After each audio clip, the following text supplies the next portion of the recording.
उपस्थित मेरे धर्म प्रेमी बंधुओं, मेरी माताओं तथा मेरी बहनों, आप सभी का प्रातः काल की इस धर्म सभा में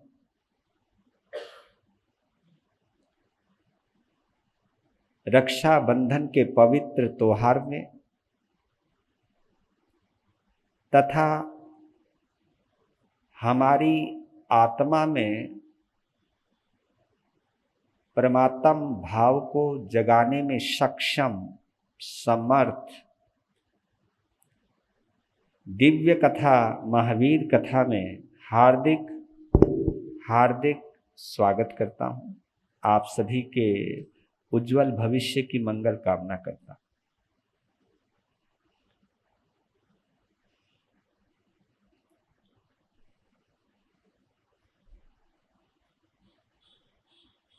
हम पुनः अपने सौभाग्य की सराहना करते हैं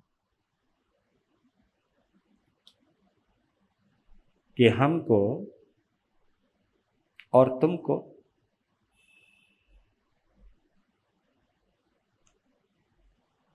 ऑनलाइन से जुड़े हुए हर श्रोताओं को परम पिता परमात्मा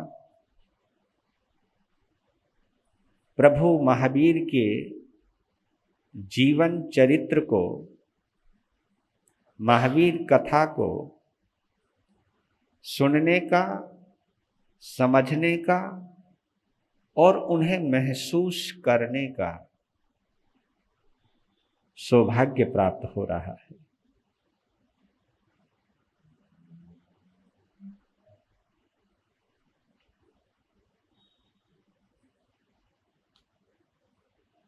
महापुरुषों को या परमात्मा को सुनना, समझना और महसूस करना,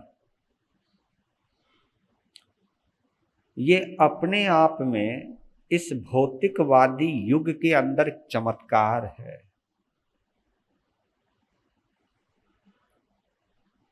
नहीं तो बाहर की दुनिया हमें बहुत आकर्षित करती है, बहुत अच्छी लगती है। कुछ पलों के लिए ही सही,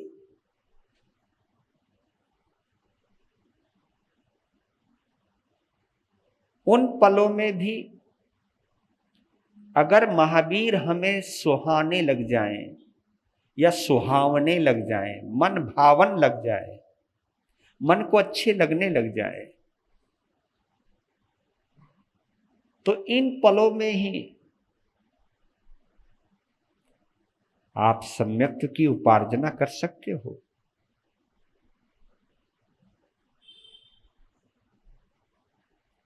ये शुभ अवसर अद्भुत अवसर है।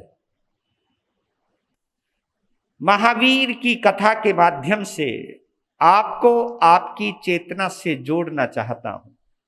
एक यही पवित्र उपक्रम, एक यही मंगलमय कार्यक्रम लेकर के चल रहे हैं कि किसी भी तरह से, चाहे महापुरुषों के या परमात्मा महावीर की ही कथा क्यों ना हो, उस कथा को सुनते सुनते अगर हमारे अंदर आत्म भाव जागृत हो जाए,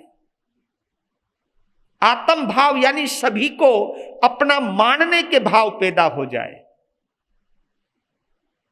सभी मेरे में है, मैं सभी का हूं, ये भाव पैदा अगर हो जाए तो वहीं से अहिंसा भगवती का जन्म होता है।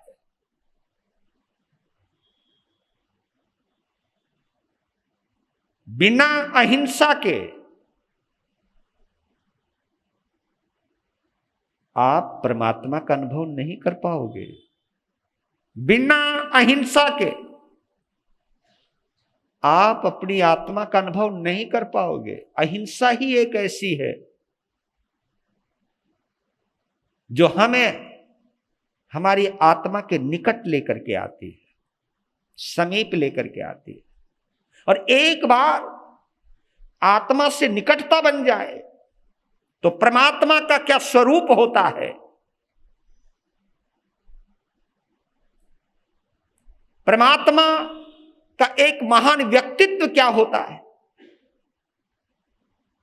इससे सहजता से ही पता चल जाता है। तो महावीर ने आत्म भाव के ऊपर बहुत ज्यादा जोर दिया है। आपने प्रभु महावीर की बचपन की कथा तो बहुत सुन ली है। अब युवावस्था से हम कहानी शुरू कर रहे हैं। जैसे जैसे वो युवा हुए,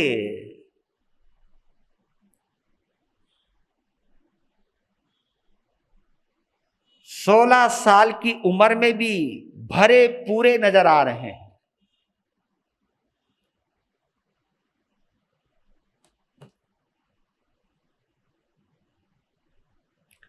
शरीर का संस्थान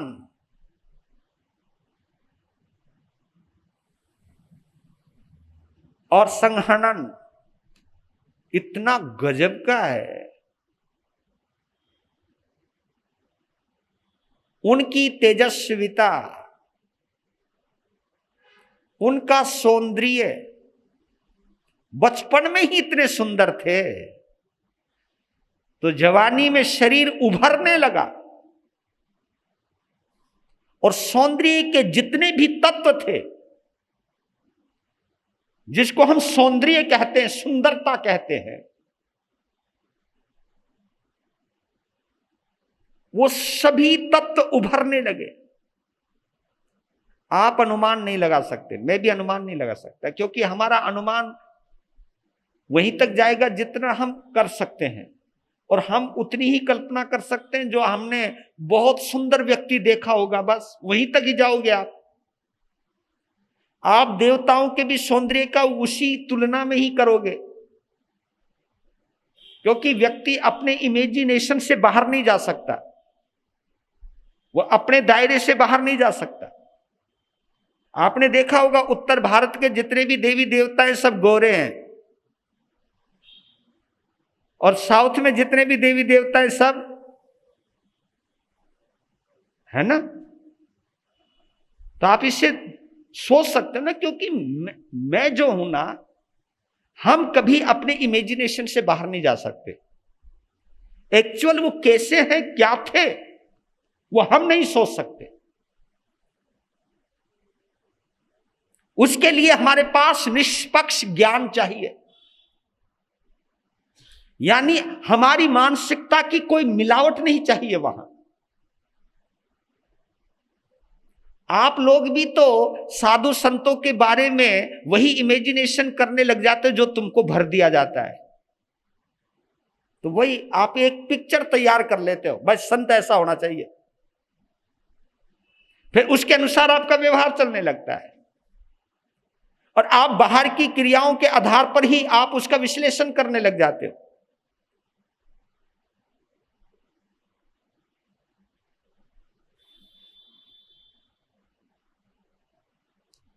और ये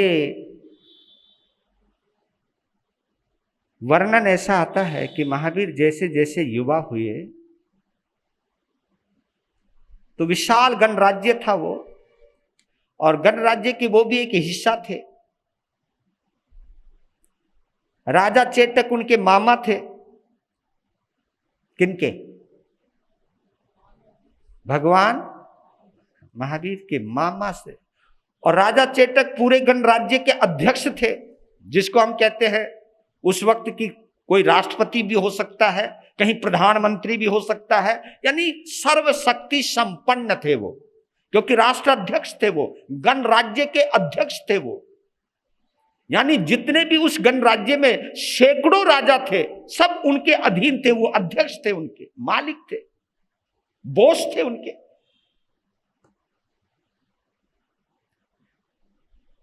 तो इतना विस्तार गणराज्य था। तो प्रभु महावीर के दिल में पता नहीं एक बात आई कि मैं गणराज्य के कोने कोने तक जाऊंगा,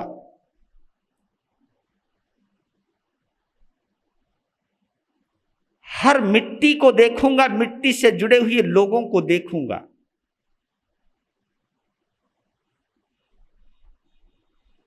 और किसी भी संस्कृति को देखने के लिए पैदल चलना पड़ता है।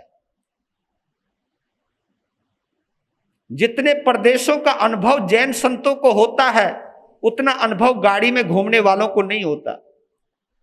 ये तो आप भी मानोगे ना, क्योंकि हमें हर कदम पर कैसी हवा बदल रही है, कैसा पानी का टेस्ट बदल रहा है, कैसे आवाज बदल रही है, कैसे बोलियां बदल रही है, ये अनुभव केवल हमको ही हो सकता है, क्योंकि हम पाद बिहारी हैं, उड़ने वाले नहीं, सरपट दौड़ने वाले नहीं। वर्धमान ने केवल उपयोग अगर किया है तो ये तो घोड़ों को किया है या रथ का किया है, उनकी इतनी स्पीड नहीं होती।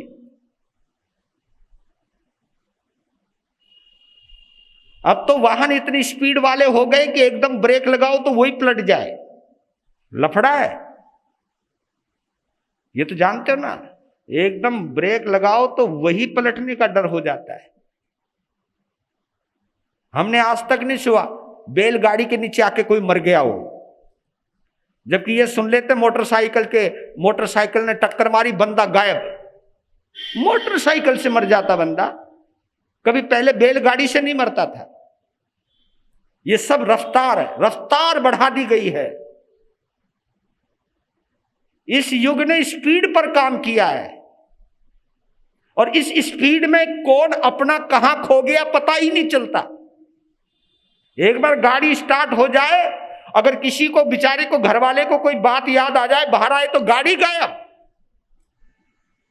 नहीं तो पहले बैलगाड़ी से जाते थे तो लोग आवाज देख के बुला लेते थे, रुक जा ना। कितना दौड़ोगे तुम स्पीड से रे? और कहीं इस स्पीड में तुम अपने को ही ना छोड़ दो कहीं, क्योंकि इंसान अपने को भी भूलता जा रहा है। क्या निर्णय हुआ होगा, उन्होंने किस तरह नापा है। उन्होंने बिहार तो सब बाद में किए हैं संत जीवन में, राजकुमार अवस्था के अंदर ही उन्होंने गणराज्य के हर चप्पे चप्पे को छाना है। क्या दूरदृष्टि थी।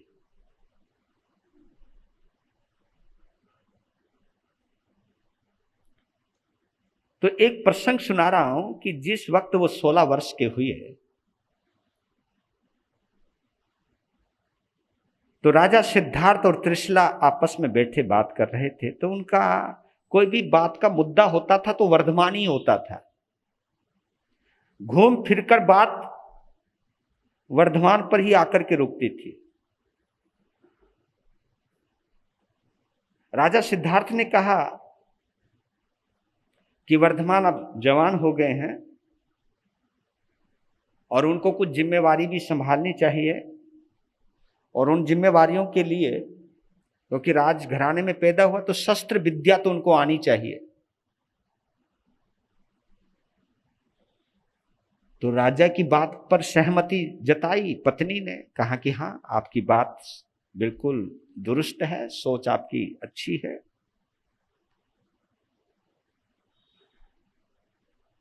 राजा सिद्धार्थ ने शस्त्र विद्या सिखाने वाले आचार्य दक्षिणेश्वर का भी निर्णय कर लिया कि वर्धमान को शस्त्र विद्या कौन सिखाएगा, क्योंकि उस समय आचार्य दक्षिणेश्वर का शस्त्र विद्या में डंका बजता था, इतने वो पारंगत थे।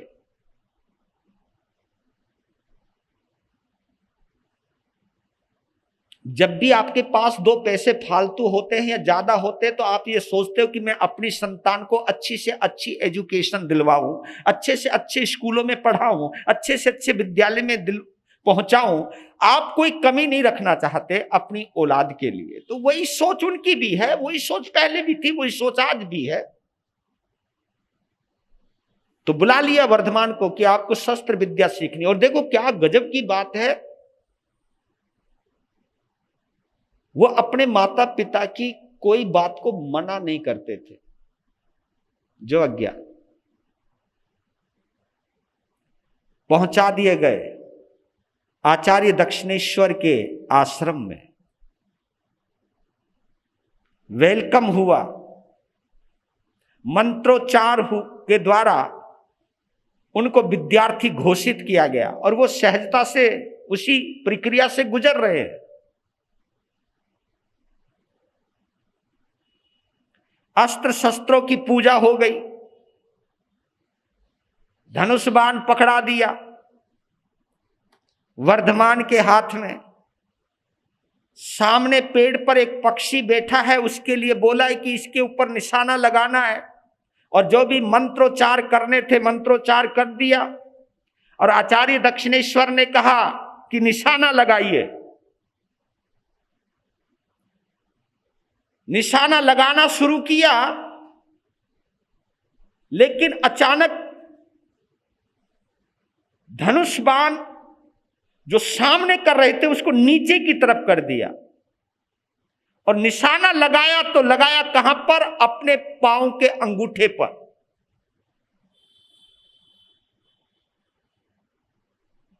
जैसे ही बाण चलाया तो वो बाण पांव में लगा, खून की धारा बही। आचार्य ने कहा कि ये क्या किया तुमने? कि मैंने ऐसा इसलिए किया, ये बाण जब उस पक्षी को लगेगा तो उसको कितना दर्द होगा, उसके दर्द को अनुभव करने के लिए मैंने अपने आप को दर्द दिया। जिस तरह का मुझे दर्द हो रहा है वह दर्द मैं उस पक्षी को नहीं दे सकता। बहुत दर्द हो रहा है आचार्य परवर। आचार्य दक्षिणेश्वर कहने लगे कि वर्धमान, इस तरह की मानसिकता से आप क्षत्रिय धर्म की पालना नहीं कर पाओगे। मतलब आगे चल के आपको राजा बनना है। राजाओं के दुश्मन बहुत होते हैं, और दुश्मन केवल युद्ध की भाषा जानता है। इसलिए शस्त्र विद्या में पारंगत होने के लिए, यह पारंगत करवाने के लिए आपके पिताश्री ने मेरे पास भेजा है।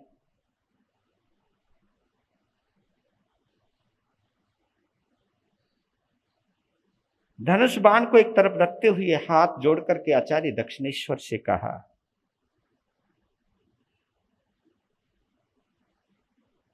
जिस दर्द से मैं गुजरा हूं वो दर्द तो मैं किसी को नहीं दे सकता। इसलिए कहता हूं कि एक कथा इसलिए सुना करो कि हमें आत्म भाव का पता चलने लगे। जैन धर्म भाव प्रधान धर्म है, भावनाओं पर ही टिका हुआ धर्म है। हम और तुम कहीं ना कहीं भटक गए हैं और भटक रहे हैं। कहा कि मैंने एक व्यवस्था सोची है, आचार्य को बोलने लगे वो, कि मैंने एक निर्णय लिया है, मैं किसी दुश्मन को नहीं मारूंगा। अगर दुश्मन को नहीं मारोगे तो बचाओगे कैसे राज्य को? कि मैं दुश्मनी को मारूंगा। क्या बोला? मैं दुश्मन को नहीं मारूंगा, मैं दुश्मनी को मारूंगा। मैं शत्रु को नहीं मारूंगा, मैं शत्रुता को मारूंगा। मेरे राज्य में कोई शत्रु ही नहीं होगा, मेरे राज्य में कोई दुश्मन ही नहीं होगा। मैं उसको इतना प्रेम दूंगा, इतनी आत्मीयता दूंगा, उसको इतना अपनापन दूंगा, उसके साथ इतना अच्छा व्यवहार करूंगा कि उसके अंदर से शत्रुता ही निकल जाए। दुश्मन खतरनाक नहीं होता, खतरनाक दुश्मनी होती है। दुश्मनी ही किसी को दुश्मन बनाता है। और आपने देखा होगा भगवान महावीर का सारा जोर पापी को मिटाने में नहीं है। किसको मिटाने में? पाप को मिटाने में। अगर आप ये देखोगे ना महामंत्र नवकार में, ऐसो पंच नमोकारो सौव पाव पनासन, ये मूलभूत है, ये जैनत्व का आधार है।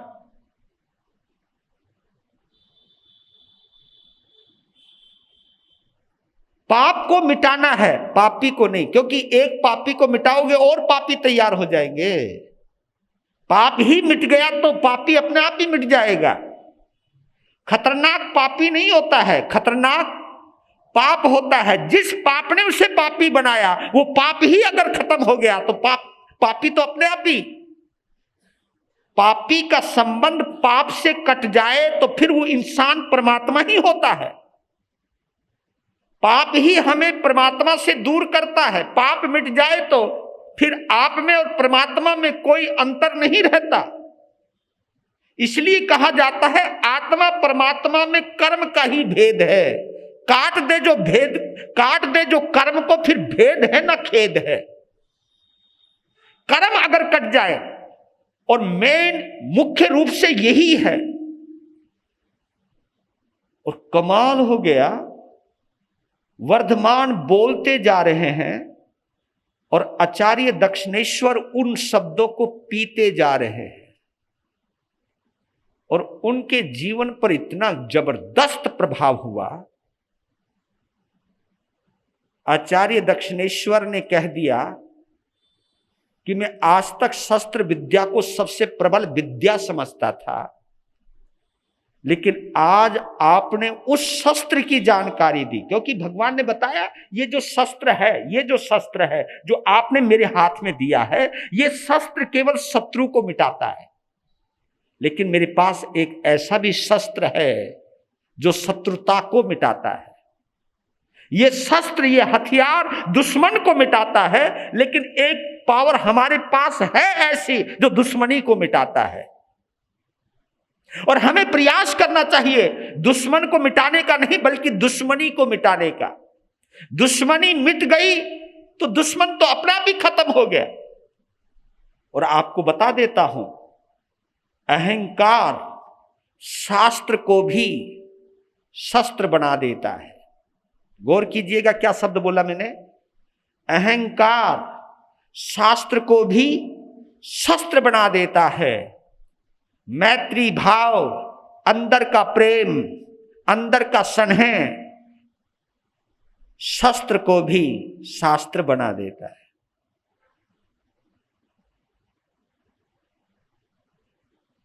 प्रेम भी एक शस्त्र का काम करता है।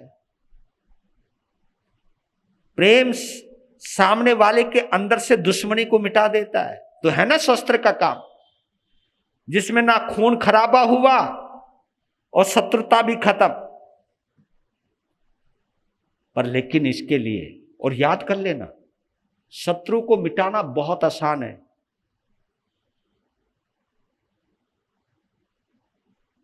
क्योंकि हथियार से किसी को मारना बहुत आसान है, लेकिन उसके अंदर रही हुई दुश्मनी को मारना समय तो लगता है, लेकिन अगर वो दुश्मनी मिट जाए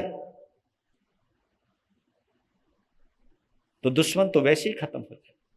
इतने प्रभावित हुए आचार्य दक्षिणेश्वर, दूसरे दिन वर्धमान को अपने रथ पर बैठाकर वापिस महल में ले आए। जैसे देखा राजा सिद्धार्थ ने, ये तो फिर आ गया, क्योंकि जहां भी वो जाते थे वो दूसरे दिन। राजा सिद्धार्थ ने कहा, आचार्यवर क्या बात, हमारे वर्धमान ने कुछ गलती करी? कल ही तो गए थे, आज वापिस। तो मालूम है आचार्य दक्षिणेश्वर क्या कहते हैं कि जब कल वर्धमान आए थे मेरे गुरुकुल में, तो उस वक्त मैं गुरु था, ये शिष्य थे, लेकिन अब ये गुरु हैं, मैं शिष्य। हैं? हमने शस्त्र विद्या सिखाना बंद कर दिया, हमने अपना व्यवसाय ही बदल दिया। आगे से हम शस्त्र नहीं सिखाएंगे, शस्त्र किस तरह गिरा दिए जाए वो मोहब्बत का पाठ पढ़ाएंगे। ओए होए, लो जी नमस्कार, जाओ। ये जो चीज है, ये महावीर की अद्भुत घटनाएं। तो एक प्रसंग ऐसा आ रहा है जिस प्रसंग ने प्रभु महावीर को यानी वर्धमान को हिला करके रख दिया। जहां समर्थ होते हुए भी वे असमर्थ हो गए, जबकि तीर्थंकर होने वाला जीव कभी असमर्थ नहीं होता, लेकिन सामाजिक व्यवस्थाओं के आधार पर कहीं ना कहीं वो भी असमर्थ हो गए। वो जब मैं घटना प्रसंग पढ़ रहा था तो मैं भी भावुक हो गया। प्रभु महावीर जितने असहाय महसूस करने लगे, क्योंकि तीर्थंकर कभी अपने आप को असहाय महसूस नहीं करता, लेकिन एक बात बतला देता हूं, ये मान्यताएं प्रथाएं इतनी प्रबल होती हैं कि इन्हें परमात्मा भी नहीं बदल सकता। मैंने बोला था ना एक दिन, अगर इस भगवान महावीर ऊपर से नीचे आ जाए ना और जैनियों से मिलने लग जाए, तो पहले जैनी ये पूछेंगे, ये बताओ आप कौन सी संप्रदाय के हो। भगवान से ही पूछ लेंगे कि तुम हो कौन।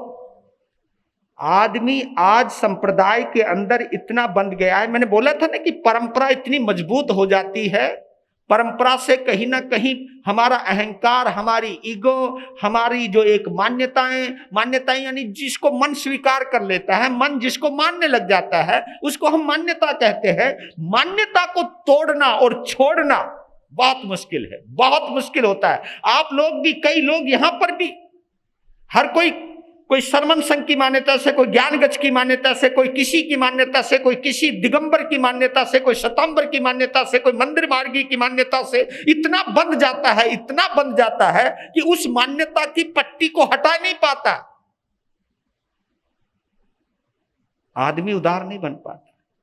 और जबकि मालूम है महावीर ने क्या दिया है। सोचना जरा, आज जिन शासन में जो एक लाचारी की व्यवस्था है, असहाय की अवस्था है, कहीं ना कहीं मैं सोच रहा हूं कि भगवान महावीर ने जिस समय जिन शासन की स्थापना की होगी, उस समय सोचा भी नहीं होगा कि ऐसी स्थिति में भी मेरा जिन शासन चला जाएगा, जहां श्रावक एक श्रावक दूसरे श्रावक की टांग खींचेगा, एक साधु दूसरे साधु की टांग खींचेगा, मतलब मिलना मिलाना तो दूर, आपस में प्रेम की बात भी नहीं कर पाएंगे। जहां पर मतलब समाचारी इतनी प्रभावी हो जाएगी कि महावीर एक तरफ निकल जाएगा, महावीर को एक तरफ रख दिया जाएगा, महावीर की कोई इज्जत नहीं रहेगी, समाचारी सबसे आगे आ जाएगी।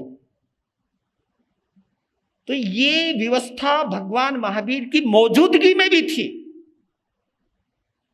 वो मैंने बता भी दिया था, भगवान पार्श्वनाथ की परंपरा और महावीर की परंपरा में भी। लेकिन एक और चीज बतला रहा हूं कि जिस समय वो भ्रमण पर थे, यात्रा पर थे, तो एक जगह एक वातावरण देखा। एक गांव से गुजर रहे थे, वहां सब लोग इकट्ठे हो रखे हैं, वहां से रोने की आवाज आ रही। वर्धमान उनके बीच में पहुंच गए तो वहां क्या देखा कि कुछ ब्राह्मण खड़े हैं और कुछ राज कर्मचारी तुम समझते हो, जिनको वेतन राजकोष से दिया जाता था, यानी जो राजा सिद्धार्थ के अंतर्गत है ना, राज कर्मचारी इसको कहते हैं, जो राज्य की पुलिस जो होती है ना, हरियाणा पुलिस, पंजाब पुलिस, ऐसे। तो उस समय सब विभाग बटे हुए थे, तो वहां की कर्मचारी, वहां के राज कर्मचारी, उनको उस समय राज कर्मचारी कहा जाता था, जो राजा के लिए काम करें और राज्य की व्यवस्था को बनाने में जो राजा का सहयोग करें, और जो नियम कानून है उनकी परिपालना करवाने में राजा का सहयोग करें। क्योंकि राज कर्मचारी ही राजा की आंखें हुआ करती थी। राजा हर जगह नहीं जा सकता था, लेकिन अपने कर्मचारियों को वो हर जगह नियुक्त कर देता था और वही उसकी आंखें हो जाती थी। उन्हीं से वो पूछा करते थे, वही अधिकारी हुआ करते थे, उन्हीं अधिकारियों से वो बात किया करते थे। तो राज कर्मचारी खड़े हैं, एक तरफ ब्राह्मण खड़े हैं और एक तरफ एक किसान एक ब्राह्मण के पांव पकड़ के बैठा हुआ है और कह रहा कि प्लीज कृपया मेरे गोधन को मत लेके जाओ, मेरे बैलों को मत लेकर के जाओ, मेरे गौवों के इन बछड़ों को लेकर के मत जाओ, मैं बर्बाद हो जाऊंगा, मैं इन्हीं के आधार पर मैं अपनी आजीविका चलाता हूं। ऐसे वो गिड़गिड़ा रहा था।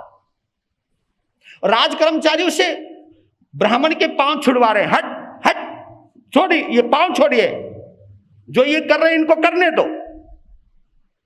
तो ये दृश्य जब देखा वर्धमान ने तो कहा कि ये क्या हो रहा है। कर्मचारी एक तरफ खड़े हो गए क्योंकि राजकुमार है, उनके राजा का मालिक, राजा उनके राजा का राजकुमार है। कहा कि ये क्या हो रहा है।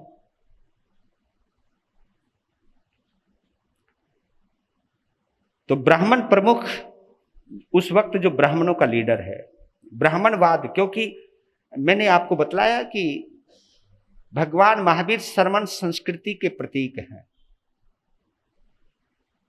और ब्राह्मण वैदिक संस्कृति के प्रतीक हैं, तो मान्यताओं में तो भेद रहेगा ही। एक तरफ ब्राह्मणवाद था और एक तरफ श्रमणवाद था, अर्हतवाद था, कुछ भी समझ लीजिए आप।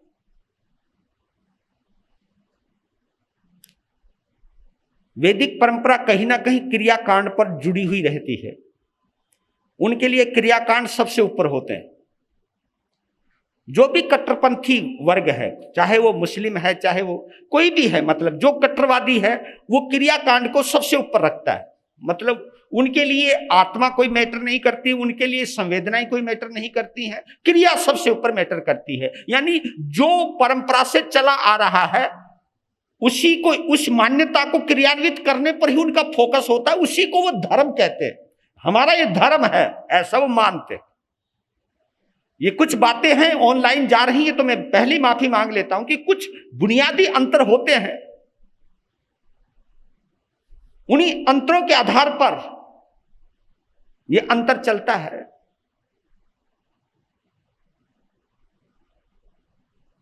तो प्रमुख ब्राह्मण ने कहा कि हमको यज्ञ करना है और इनका ये जो बछड़ा है वो सर्वगुण संपन्न है, यानी यज्ञ में हमको इनको बलि देनी है और ये सभी लक्षणों से जो हमको बताया गया है, जितने लक्षण होने चाहिए वो लक्षण इसके बछड़े में है, तो हम ले जा रहे हैं और ये मना कर रहा है और ये कर्मचारी हमारा सहयोग कर रहे हैं, यानी इसको कह रहे हैं कि तू हट दूर, ये ब्राह्मण जो कह रहे हैं वो सही है। देखो क्या स्थिति आ गई। जिसके पिता राजा हैं और कि उस समय तक उस स्थिति को भांप नहीं पाए, अब असली स्थिति आगे पता चलेगी। तब कहा राज कर्मचारी को, उन्होंने ब्राह्मण प्रमुख को कुछ नहीं कहा, उन्होंने राज कर्मचारी को कहा आप ये बताओ आपको वेतन कहां से दिया जाता है, आप किसके लिए काम करते हो। वो कुछ बोले नहीं कि आप की जिम्मेवारी राज्य की जनता की रक्षा करने की है और आप तो गांव के लोगों का गोधन चुराने वालों की हेल्प कर रहे हो। आपको जो तनख्वाह देता है, जो वेतन देता है, आप उसको उसकी सोचनी चाहिए। तो ब्राह्मण प्रमुख ने कहा राजकुमार से कि बात सुनिए, आपको अपने अधिकार क्षेत्र में रहकर के बात करनी चाहिए। ये ब्राह्मण प्रमुख, हमारा अधिकार क्षेत्र अलग है, आपका अधिकार क्षेत्र अलग है। पहली बार पता चला हम धर्म के प्रतीक हैं और आप राज्य के प्रतीक हैं।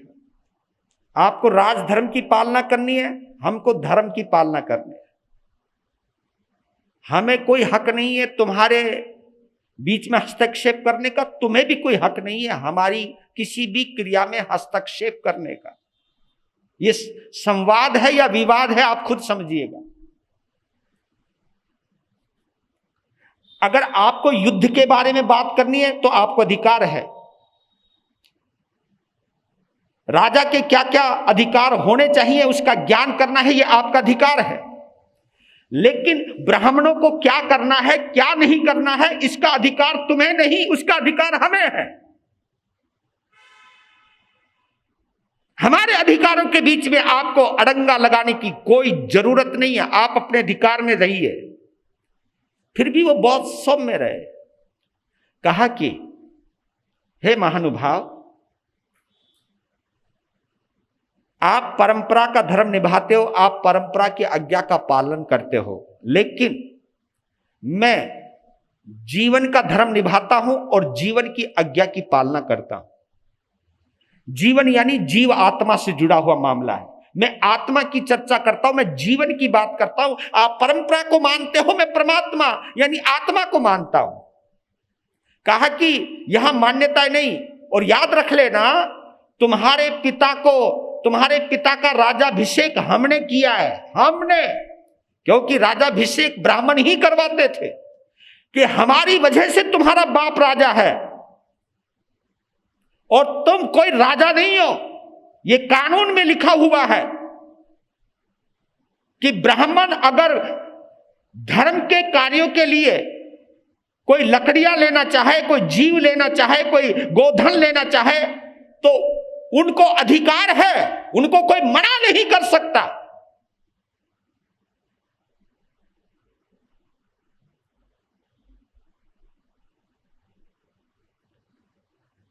एक ये बात जब आगे आई तो कहा भगवान ने, ऊपर होके कहा या आत्म भाव से कहा कि मेरे सामने तो ये नहीं हो पाएगा। और किसान प्रमुख यानी गांव का जो मुखिया था, उसको कहा कि डरने की जरूरत नहीं, मैं तुम्हारी रक्षा करूंगा। राजकर्मचारियों को कहा कि एक तरफ हट जाओ।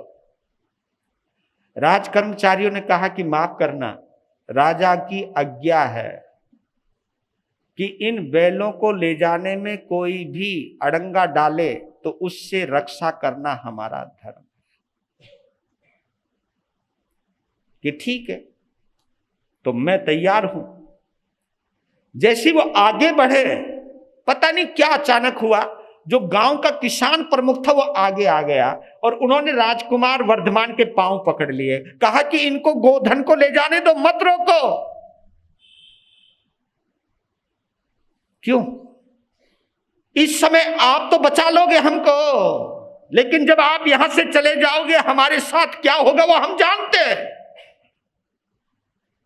आप इसी वक्त हमारी रक्षा कर सकते हैं, लेकिन आपको हमेशा तो नहीं रहना, आप हमेशा तो नहीं रहोगे। हमें मालूम है कि उसके बाद हमको इसकी क्या कीमत चुकानी पड़ेगी। इसलिए जो हो रहा है उसे होने दो। हमें आपकी सुरक्षा या आपके द्वारा सुरक्षा की कोई हम याचना नहीं करते।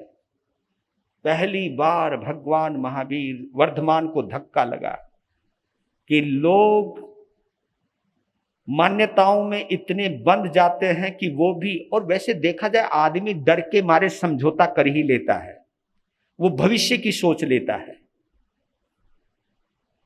अब वर्धमान क्या करे, जंगल में चले गए, एकांत में चले। इतने दुखी हुए पहली बार, नहीं तो उनके चेहरे पर हमेशा मुस्कुराहट रहती थी।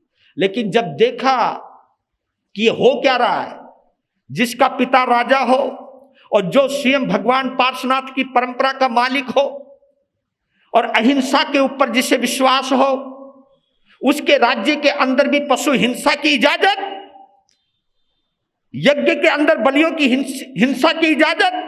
क्योंकि दो मान्यताएं थी वहां पर। एक चीज थी, वेदी को हिंसा न भवती, वहां पर यह चीज मानी जाती थी, वेदों की रक्षा के लिए, वेदों की पालना के लिए अगर कोई हिंसा की जाती है तो वो हिंसा नहीं कहलाती। और एक और चीज थी, यज्ञों के लिए कोई भी हिंसा होती है वो हिंसा नहीं, धर्म का हिस्सा होती है। ये मान्यता है, ये कट्टरवाद है कहीं ना कहीं कुछ ना कुछ, और ये पुरानी बात है। और मैं तो, आपने नाम सुना हो बाल गंगाधर तिलक, महाराष्ट्र के एक नेता हुए हैं बाल गंगाधर तिलक, इन्होंने कर्म गीता लिखी है। तो उन्होंने एक गजब की बात लिखी कि इस देश में यदि शाकाहार है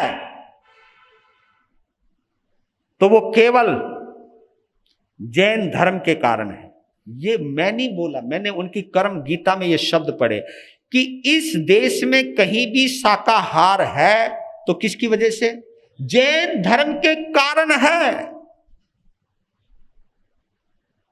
कि जैन धर्म के अंदर अहिंसा केवल किताबों में नहीं रहती, केवल ग्रंथों में नहीं रहती, अहिंसा को आचरण में भी ढाला जाता है। और कालिदास के ग्रंथों में कई जगह मुझे पढ़ने को मिला कि यज्ञों के निमित्त पशुओं की इतनी बलि दी जाती थी कि खून की नदियां बह जाती थी। पहले तो इसी मान्यता में ब्राह्मण यज्ञों के अंदर बच्चों की भी बलि दी जाती थी। हम आज किसी समुदाय विशेष पर टिप्पणियां कर जाते कभी कभी, लेकिन जब हम अपने अतीत को भी देखें, यह हिंसा किसी भी तरह से वाजिब नहीं है, यह हिंसा किसी भी तरह से सही नहीं है। लेकिन मान्यता जब घुस जाती है तो निराश हो गए वर्धमान,